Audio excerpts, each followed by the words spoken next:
राज्याच्या नमो शेतकरी महासन्मान निधी योजनेअंतर्गत सुमारे 2000 कोटी रुपयांची रक्कम 93 लाखांपेक्षा अधिक शेतकऱ्यांच्या खात्यात आज जमा होणार आहे। राज्यातल्या 40 लाख अतिवृष्टी आणि पूरग्रस्त शेतकऱ्यांच्या खात्यात 8000 कोटी रुपयांची मदत वितरित करण्यात आली असून मदत देण्यासाठी आणखी 11000 कोटी रुपये वितरित करण्यासाठी आज झालेल्या राज्य मंत्रिमंडळाच्या बैठकीत मान्यता देण्यात आली आहे। शेतकरी बांधवांनो, सकाळ झाली की गावातल्या घराघरातून एकच धावपळ सुरू होते। कुणी बैलांना चारा टाकतो, कुणी मोटार सुरू करून पाणी सोडायला शेतात जातो, तर कुणी हातात मोबाईल घेऊन बँकेचा मेसेज आला का ते पाहत बसतो। कारण गेल्या कित्येक दिवसांपासून अनेक शेतकऱ्यांच्या मनात एकच प्रश्न फिरतोय, आपले पैसे नेमके कधी येणार? पीक विम्याचे पैसे बाकी, कर्जमाफीची वाट पाहायची, नमो शेतकरी योजनेचा हप्ता कधी येईल याची चिंता वेगळी करायची आणि नियमित कर्ज भरलेल्या शेतकऱ्यांना मिळणारे 50,000 रुपये अजून खात्यात दिसत नाहीत।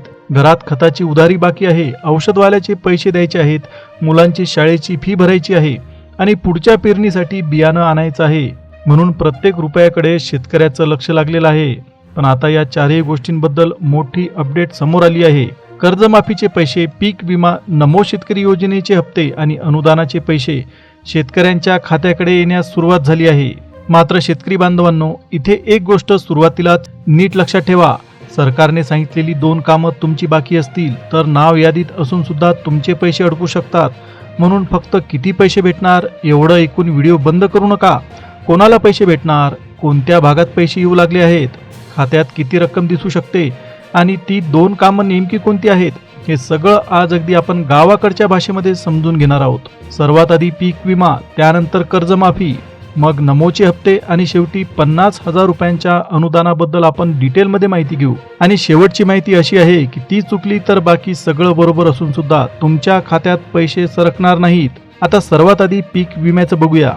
खरीप पीक विम्याची वाट पाहणारे अनेक शेतकरी अजून पासबुक तपासत असतानाच रब्बी हंगामाच्या पीक विम्याचे पैसे काही शेतकऱ्यांच्या खात्यात येऊ लागलेत। खास करून सोलापूर, कोल्हापूर आणि सातारा या जिल्ह्यांच्या आसपासच्या भागांमध्ये गहू, कांदा आणि मक्का घेतलेल्या पात्र शेतकऱ्यांना प्रति हेक्टरी 28,000 रुपये इतका पीक विमा मिळू शकतो। म्हणजे तुमचं 1 हेक्टर क्षेत्र मंजूर असेल तर 28,000 रुपये, 2 हेक्टर क्षेत्र मंजूर असेल तर 56,000 रुपये इतका पैसा तुमच्या खात्यात दिसू शकतो। पण गावातल्या दुसऱ्या माणसाला 28,000 आले म्हणून आपल्याला सुद्धा तेवढेच मिळतील असं समजू नका। कुणाच्या खात्यात 16,000 रुपये येतील, कुणाच्या खात्यात 22,000 रुपये येऊ शकतात, कुणाच्या खात्यात 25,000 रुपये येऊ शकतात। तर नुकसान आणि मंजूर क्षेत्र जास्त असेल तर कुणाला 28,000 रुपये प्रति हेक्टर असा पीक विमा मिळू शकतो। तुमच्या नावावर किती क्षेत्र विम्यात भरलेलं आहे, कोणतं पीक तुम्ही दाखवलंय, नुकसान किती मान्य झालं आणि पोर्टलवर किती रक्कम दिसत आहे, हे शेवटी अत्यंत महत्त्वाचं ठरेल। म्हणून आता पहिलं काम करा, पीक विम्याच्या पोर्टलवर तुमचं स्टेटस तपासा। मोबाईलवर जमत असेल तर घरबसल्या तपासा, जमत नसेल तर गावातल्या CSC सेंटर, ई सेवा केंद्र किंवा आपले सरकार सेवा केंद्रावर जा। तिथे तुमचा अर्ज उघडून मंजूर रक्कम किती दाखवते हे बघा। समजा तिथे तुम्हाला 16,000 रुपये दिसत आहेत तर तेवढी रक्कम तुम्हाला मिळू शकते। 22,000 रुपये दिसले तर तुमच्या अकाउंटमध्ये 22,000 रुपये येऊ शकतात। आणि जर तुम्हाला 28,000 रुपये दिसत आहेत तर तुम्ही गॅरंटी ठेवा 28,000 रुपये तुमच्या खात्यामध्ये 100% येतील। पण काहीच रक्कम दिसत नसेल तर फक्त गावात कुणीतरी सांगितलं म्हणून पैसे नक्की येणार असं गृहीत धरू नका। आणि आता पुढचा मुद्दा अजून मोठा आहे, कारण पीक विम्यानंतर आपण कर्जमाफीवर येणार आहोत, जिथं 15 लाख शेतकऱ्यांची यादी, 8,000 कोटींचा निधी आणि KYCची एक मोठी अडचण समोर येताना दिसते। आता शेतकऱ्यांनो, पीक विम्याची गोष्ट झाली, पण पुढची बातमी कर्जमाफीची, आणि ही माहिती अनेक घरांसाठी थेट उपयोगाची ठरेल। पुण्यश्लोक अहिल्यादेवी होळकर शेतकरी कर्जमुक्ती योजनेतून पहिल्या टप्प्यात मोठ्या संख्येने शेतकऱ्यांना फायदा भेटणार आहे। सरकारने या कामासाठी हजारो कोटी रुपये बाजूला ठेवलेत आणि पहिल्या यादीमध्ये साधारणतः 15 लाख शेतकऱ्यांची नावं घेण्यात आली आहेत। पहिल्या टप्प्यासाठी जवळपास 8,000 कोटी रुपये देण्यात आलेले आहेत। ज्यांचं कर्ज 1 लाख ते 2 लाख रुपयांच्या आत असेल त्यांना मोठा फायदा नक्कीच मिळेल। आणि कर्ज जर 2 लाखांपेक्षा जास्त असेल तर 2 लाखांच्या वरची रक्कम आधी तुम्हाला बँकेत भरावी लागू शकते। त्यानंतर 2 लाख रुपयांपर्यंतचं तुमचं कर्ज माफ होईल। पण इथेच अनेक शेतकऱ्यांची गाडी अडते। अजूनही साधारणतः 30 ते 35% शेतकऱ्यांनी KYC पूर्ण केलेली नाही। म्हणजे नाव यादीत आलं तरी सुद्धा KYC बाकी असेल तर मात्र तुमचे पैसे थांबू शकतात। म्हणून आजच तुम्ही बँकेत जा किंवा जवळच्या CSC सेंटरवर जा आणि अंगठा लावून KYC पूर्ण करून घ्या। तुमचं नाव यादीत असून काही चूक दिसत असेल तर लगेच तक्रार करा, नाव पहिल्या यादीत नसेल तर घाबरून जाऊ नका, पुढे दुसरी यादी सुद्धा येऊ शकते. सहकार मंत्री बाबासाहेब पाटील यांनी दिलेल्या अत्यंत महत्त्वाच्या माहितीनुसार 1 ते 2 दिवसात पहिल्या यादीतील पात्र शेतकऱ्यांच्या खात्यात कर्जमाफीचे पैसे येऊ शकतात. गावातल्या माणसासाठी ही फक्त कर्जाची नोंद कमी होण्याची गोष्ट नाही. कुणाच्या घरात खताची उधारी थांबली, कुणाला जनावरांचा चारा विकत घ्यायचा आहे, कुणी शाळेची फी पुढे ढकलली, कर्जाचा भार थोडा कमी झाला तर पुढच्या पेरणीला पुन्हा धीर येतो. पण आता पुढची माहिती त्याहून मोठी आहे. कारण कर्जमाफी मिळाली तर नमो शेतकरी योजनेचा हप्ता बंद होणार का, हा प्रश्न आता गावागावात विचारला जातोय. तर शेतकरी बांधवांनो, आता नमो शेतकरी योजनेबद्दल नीट समजून घ्या. या योजनेचा पुढचा हप्ता कधी येणार याची वाट अनेक जण बऱ्याच दिवसांपासून बघत आहेत.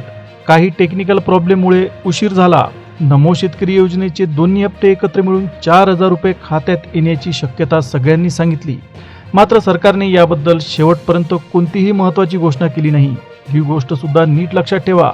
आपले सहकार मंत्री बाबासाहेब पाटील यांनी पत्रकार परिषद घेऊन नमो शेतकरी योजनेचे पैसे लवकर येण्यास सुरुवात होईल अशी माहिती दिली.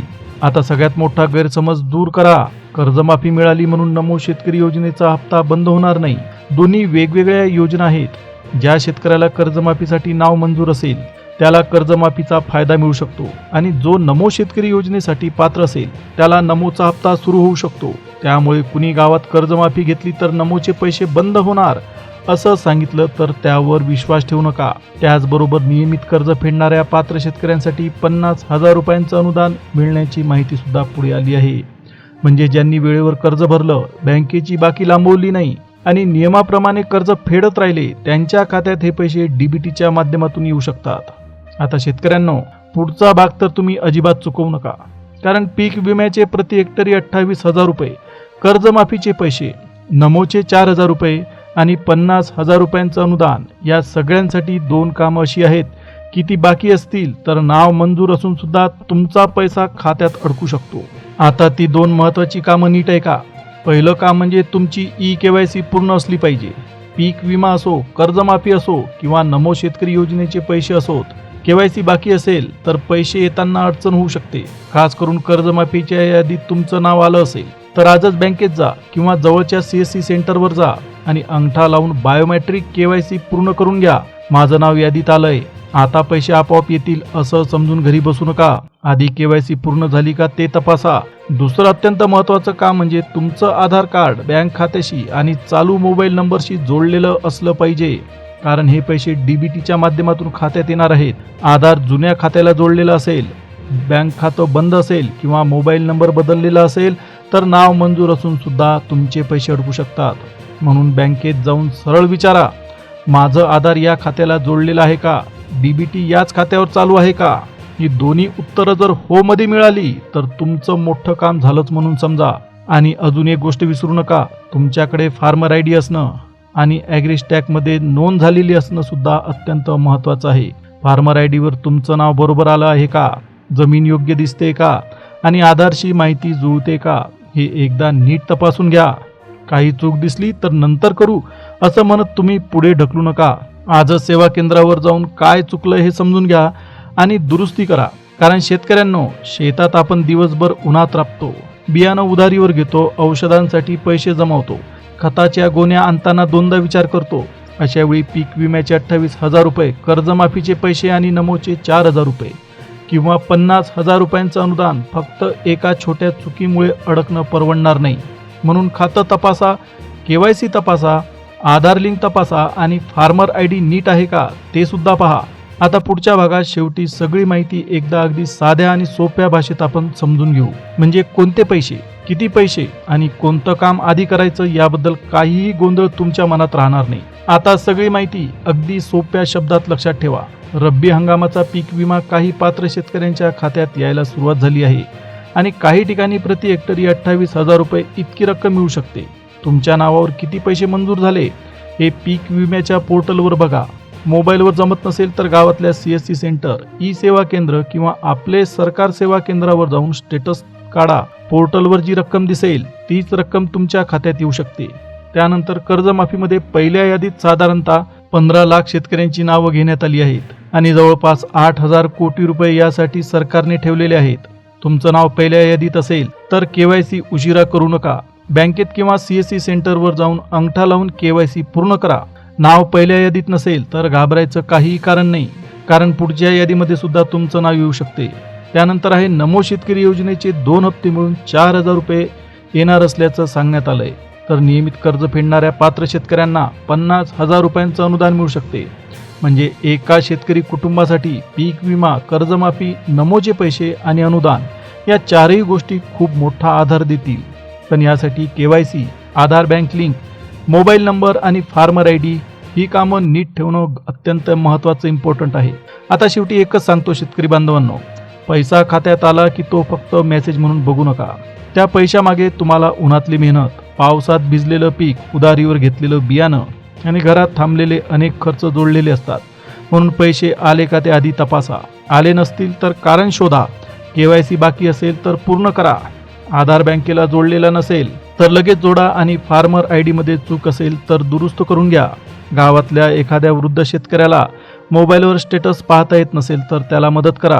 कुणालाही OTP, ATM पिन किंवा बँकेचा पासवर्ड सांगू नका. ही माहिती आपल्या गावातल्या शेतकरी मित्रांना आणि WhatsApp ग्रुपमध्ये नक्की पाठवा. म्हणजे कुणाचाही हक्काचा पैसा छोट्या चुकीमुळे अडकणार नाही. तुम्हाला यापैकी पीक विमा, कर्जमाफी, नमोचे 4,000 रुपये किंवा 50,000 रुपयांचं अनुदान यापैकी काही मिळालं असेल तर कमेंटमध्ये नक्की सांगा. अशा शेतकऱ्यांच्या कामाच्या बातम्यांसाठी चॅनलला सबस्क्राईब करून ठेवा. जवळच असलेल्या बेल नोटिफिकेशनला ऑलवर सेट करा. आता आपण पुन्हा भेटूया एका अत्यंत महत्त्वाच्या अपडेटसह, नवीन माहितीसह. तोपर्यंत धन्यवाद.